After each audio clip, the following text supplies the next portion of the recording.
Hi guys, last week I received many comments on the George Rogers Park video, and one of these is from Ryan, who requested to see a video on fishing Lake Oswego Lake. So that's what we will be talking about in the next couple of weeks or maybe even months. Let's see how long the series takes us. So I'm gonna actually make a series of videos that covers all the structures, different points and coves you want to tackle, as well as just general locations where fishing is extremely good or pretty good. These will be spread into a lot of videos that's going to be uploaded for the next few weeks. And today we're going to start small from Lakewood Bay, and that is one of the two major bays in the lake, the West Bay and the Lakewood Bay. So Lakewood Bay is also the east bay of the lake. This is also the part of the lake that is mostly accessible to public. Other parts of the lake, you typically need to either know someone on the lake who will let you onto your dock, or someone who has access to one of the lake's like docks that are only public to those who live around the Oswego Lake area. But this part, it's pretty much Lakewood Bay is accessible to everyone, whether you're living around the lake or not. So the eastern part, the most eastern part of the bay of the lake, is the Sunderleaf Plaza, I believe it's called. This plaza gives plenty of bank access, but if you go on the dock, fishing would be extremely good. A friendly reminder here, the dock is private, but if you see any people fishing there or passing by, they will typically be happy to open the gate for you most of the time. Half of another shoreline of a bay is planted with thick vegetation such as shrubs and trees that could potentially be annoying when casting, and I fished there before, and I could tell you it's pretty annoying because I get hung up a lot during the casting. Between the plaza and the railroad, there are some stairs. It's right beside the entrance to the railroad. You'll see these, just, I would say, maybe like 6 to 10 feet wide stairs. A lot of people overlook it, but it's one of the most, I would say, might be the most excellent fishing spot for carp in the whole Lakewood Bay. And the final location is a bridge that connects the bay to the main lake.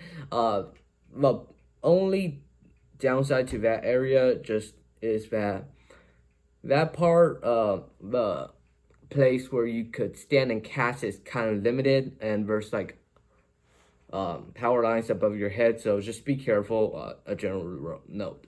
So let's start off with a plaza.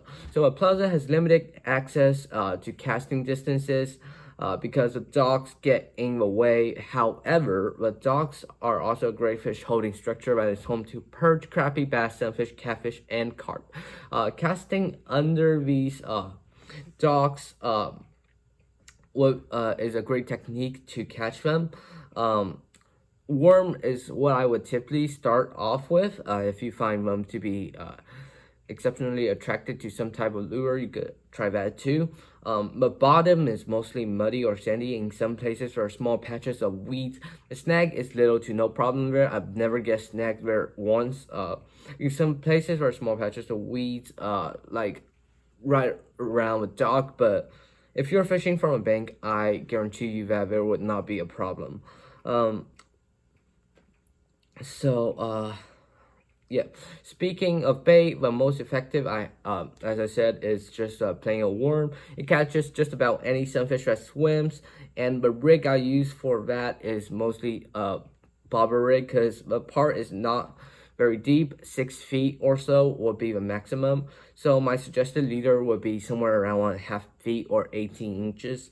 The bobber rig is especially effective when fish are active during the upper water column, and that is usually during the warmer months, or in summer, that would be like early morning or late afternoon when the water temperature is cooler and fish starts coming to feed on the surface. I would go with a 10 to 14 hook because the sunfisher is pretty decent size, but they're not too big. I would say averaging around 5 inches or so, maybe 4.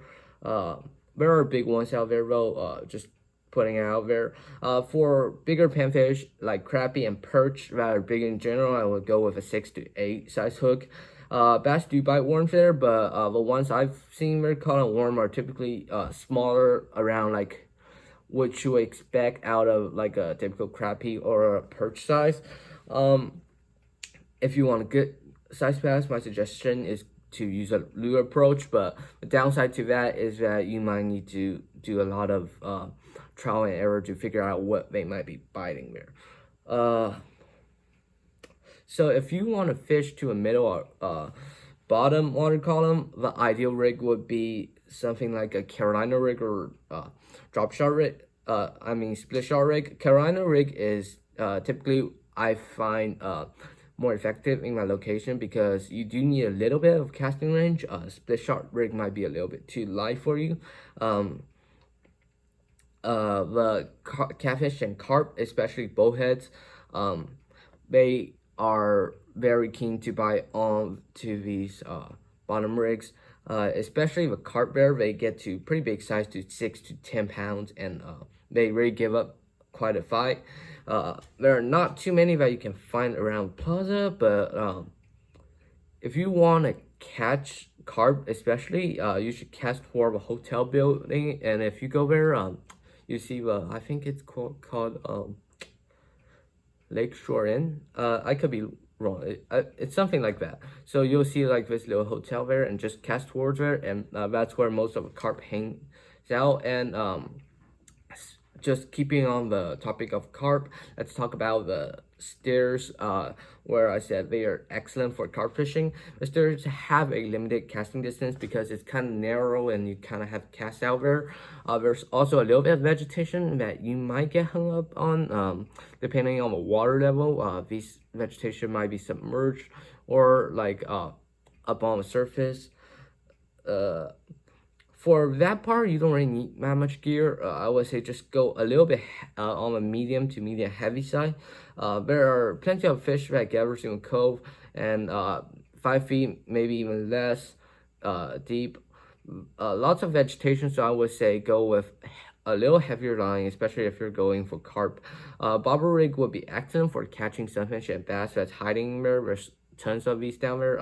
For these, I would just go with a 6-pound mono with bobber rig. That's just the approach you would use when you're fishing on the Plaza. And casting towards the hotels with pieces of corn on Carolina rig on a medium heavy combo would be guaranteed to catch common carps at that spot. Speaking of bass fishing there, I've not seen that much large bass caught in that specific area, but I've seen people post catches that have giant 3-pound bass on there. So just keeping it out there. The lake is kind of unpredictable like that. A lot of times people would just show up with these giant bass, and then if you go there and maybe you'll catch a few smaller ones, it's kind of, and there's people who catch 1 2 pounders too. So it's really about figuring out what they like. And for bass in that area, I would say they generally really like topwater and typical bass baits. Oswego Lake is a very overlooked bass fishery, actually. I don't know how it's being over years. I haven't fished it recently, but at one time I believe the bass fishing is really good there. Because it's not really accessible to the public. There's less fishing pressure there, so the fish are more likely to bite your bait than, let's say, fishing a very heavily pressured spot, when a lot of times the fish have already seen a lot of the baits that people have thrown there, and would not be as enthusiastic to bite a lure or imitation. You will have to go for, let's say, a more live bait approach.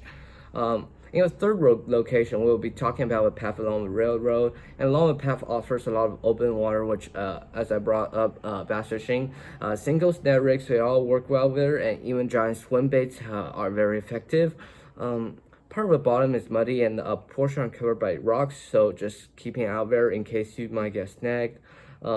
If you're just along the bank, the rocks offer a great home to panfish and sunfish, while also offering decent catfishing if you cast out far enough on a Carolina rig. Just fat juicy piece of worm will work. 1/4 to 1/2 ounce egg weight will work well with your Carolina rig. Bobber rig would typically be good for sunfish and bass. As I said, this is part of the whole lake where you might have most open water. The other part is the docks, which we'll talk later. But definitely keep in mind, if you can't get on the docks and you want to fish for bass, definitely head for this location. It's probably your second best chance of catching a bass in the whole Lakewood Bay. So now talking about a bridge, I do want to warn everyone again that there is a power line right above a bridge. So when casting, be sure to be extremely careful, as many have died from electrocution in these situations. Other than that, there are two ways you can approach this bridge. First of all, I would say use a simple bobber rig or a split shot rig, since there's not much casting distance to speak of at that location. The water is extremely shallow, around 5 feet or so, so both split shot and bobber rig doesn't really matter. Just depends. If you feel like a lot of fish are feeding on the surface, go for bobber rig. If you don't see as many activity or you do notice fish sticking to the bottom, just use a split shot rig. A small worm on a size 6 to 12 hook should get you anywhere from bass to small panfish like bluegills. You can set your rod along the side of a bridge. The second way is to finesse fish, and I would suggest you to go down a bridge, like stand at, there is a very little spot where you could stand and cast. Finesse fishing, I would say just net rig, sinkos, paddle tails, all will work. In short, it is quite difficult to fish there, but if you can't catch anything else at any other spots inside the bay, it won't hurt to try this location at all, as I've seen, I remember someone catch a 5-pounder there in the past. So now, saving the best for last, let's talk about the dock, where I personally think, and as well as my other friends who fish here, think is the best spot in the Lakewood Bay, or even one of the best spots on the whole lake to speak of.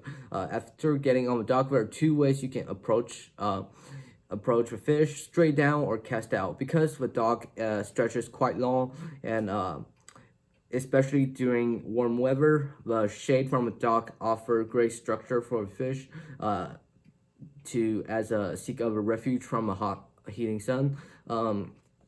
You can do a straight down technique, and straight down technique, I would say just go with a drop shot rig or a split shot rig, or even a small jig head will work. All three are effective. With all three rigs, just use smaller hooks, less than size 6, around 8 to 10. Tip the hook with a small piece of worm, and you will have a great time catching panfish all around. Bass fishing, I've seen people bass fish for there. There might be some bass under the docks. If there are net rigs or trick worms on drop shots, will be extremely effective, as both net rigs, you typically use a lighter jig head, so you won't get as much of a casting distance, but because you're on dock, you don't need to. And drop shot, as we know, you just drop it down, let it sit on bottom, slowly work it in with small hops. Whatever fish likes, you just gotta figure it out. Typically, I would say just start reeling, give it a few small hops every one full rotation or 2 full rotation, and you could work it slower or faster. Keep it on the bottom, work it alongside the dock if you want. If there's bass, we're definitely gonna go for it. They can't resist it. As for casting L, I've mentioned before that the dock probably has one of the most open water in the whole Bay Area. So for that, you might want to use heavier baits or lures or weights if you're fishing. If you're bait fishing, Carolina rig with a 3/8 to a 1/2 ounce. You really need to go heavy on this one. Cast it out there, let it sit. Carp and catfish will all go for it. Though I have found, especially in this Bay Area that carp goes for corn way more than worms. So just keep that in mind. Bass fishing, top waters, I've seen a lot of bass hit top waters around the hotel. So you might want to cast around that area with whopper ploppers or walking baits or stick baits, walk with dog baits or prop baits like yeah, especially go there in early morning or late in the evening where really the surface temperature is cooling because we're approaching summer right now. It's not as a problem now, but if you're fishing right in the middle of like July, August, or even late June, when the day temperature gets very high, definitely go around early morning or late evening, and the top water bites would be awesome. Because there are small patches of weeds around the docks, you could work paddle tail swim baits over docks or any other thing you would typically fish on small patches of grass, and that would be like lipless crankbait. A lot of people have trouble with lipless crankbait because they get hung up a lot on weeds. And I looked it up once, and I believe this could be wrong. Other people fish it different ways, but it said that it's actually supposed to catch in the weeds, and because every time you catch it in the weeds, you give it a little jerking motion up, it entices the fish to bite when they see action above the weeds, and that's how they hit the bait. So just keep that in mind, and that's pretty much everything you need to know about fishing on the dock part of a lake. So that is it for today. In next week's video, we'll continue to cover more information on fishing the Oswego Lake. And in the summer, me and Albert will hopefully have at least 1 or 2 videos out on fishing Lakewood Bay if we are going to the stairs or the railroad tracks, or if on the dock if we're lucky. Albert caught, I believe, his PB perch there last summer. If you like this video, please give it a like and share with your friends who you might know around lake, who might want to fish it, or who wants to get started in fishing and may live around lake or have access to lake. This would be a great educational video. Subscribe for more fishing content and comment below on what fishing spots you want to see us break down. And thank you for watching. Please subscribe, like, and share.